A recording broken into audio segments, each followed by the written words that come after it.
All right, guys. Just injury from the game. Demetrius Flanagan-Fowles, he had a neck sprain. He'll be day-to-day. Guys coming back this week. Aaron Banks and Greenlaw. Hopefully we'll get him back in practice at some point this week. Kevin Givens is good to go. And Aaron Brady Thomas irritated his ankle. We'll see how he progresses. Go ahead, guys. Just what's your immediate reaction knowing, finding out last night that you'd be playing the Seattle Seahawks again? What does that do for the preparation, having already prepared for them twice this season?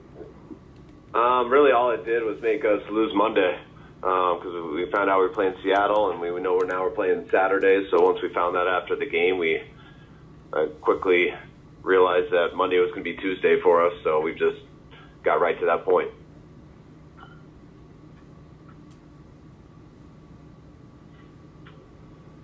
Kyle, how did both Elijah and Debo come out of the game, and what did you see from them as their first game back? They came out great. First they came out healthy, which was very important. And with them being able to come out healthy, I thought it was great that they both got to play some and get back in there. And I think it'll help them going into this week. Kyle, with losing Monday, what is your plan for the week? Just treating today like a Tuesday. We weren't going to have a team meeting. I told the guys after the game, regardless whether we played Saturday or Sunday, we weren't going to do a team meeting or anything today. I just wanted those guys working all on recovery and things like that. And now that we know that we're playing Saturday, just this Tuesday will be a Wednesday. So we got today to get our whole game plan in. Players to do their recovery. They'll come in tomorrow, and for that reason, we'll most likely go half speed. We won't do a full speed practice or anything like that, and we'll just get that going on Wednesday. Hey, Kyle, when people talk about how it's hard to beat a team 3 times in a season, I guess what did you learn from that aspect last year, and what do you see of this matchup against the Seahawks? I look at it as, I don't really look at it as you have to beat someone 3 times. I just look at it as we got to beat them on Saturday. That's the game. I don't think the other games have to do with it. It all comes down to this, and that's how it was last year too. There was no difference to me in that. I mean, teams know each other pretty well. You don't get to surprise teams that much in situations like this, but that's how it's been with us in Seattle for a number of years here. And usually every time we play, it comes down to the wire, usually that last possession, and that's what we're working and ready to fight for. Kyle, you spoke about Brock last night not taking the sack for 17 yards. Is he a guy that you've seen doesn't make the same mistake twice, or at least does it very little? He's done pretty good at that so far. He's hard on himself. Usually he knows what he's done right or wrong before you even get to him. Just watching the film last night on that Simmons has got a pretty good 40, and he creeped up on him pretty fast rolling to the left. So I think he was well aware that he shouldn't be taking a sack there, but it wasn't the easiest situation either for him with him chasing him down, running to the left right there.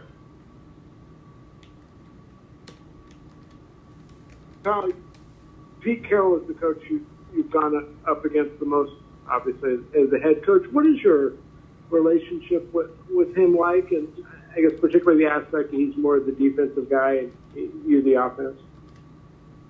I've always had a lot of respect for Pete, just knowing him over the years. I think the day that I moved with my family out of Saratoga High School, I think him and his son, Brendan, moved in. I think he was a year older than me at that school, so I've always had a connection with him that way. Talked to him over the years, just even when he was coaching at USC and things like that, but it's been real fun to compete against him over the years. He's a hell of a coach. He's done it as consistently as anyone, and he always has his guys ready to go.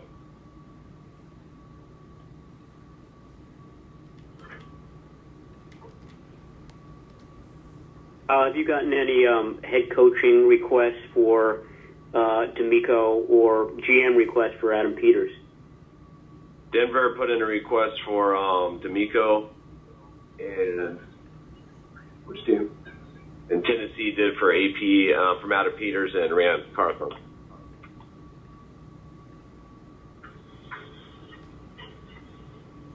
All right, guys, say 2 more.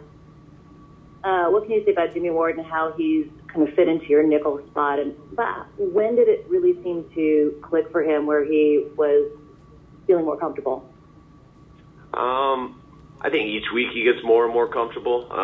I think coming off the injury, it took him a little bit just to get back into the football anyways, and then to be thrown at that position. I think those first couple of weeks were tough, just feeling like a fish out of water a little bit, getting his feet under him, having to go sometimes guard the fastest receivers on the other team. But he's really worked at it. He's put in a lot of time. He practices every single day. He does walks the exact same way he does full speed stuff, and it's a huge credit to him and the coaching staff with him, just how far he's come, just learning that position and how talented he's always been enough to play it. All right, guys, we'll take one more. With the way this offense is going and just the players you have on it, does it bring back some memories of the way you had it going entering the postseason with the Falcons in 2016? We were playing at a real high level at that time going in. I think we're playing at a high level right now. So I also look at, I felt that way in 19 about our offense going into the playoffs too.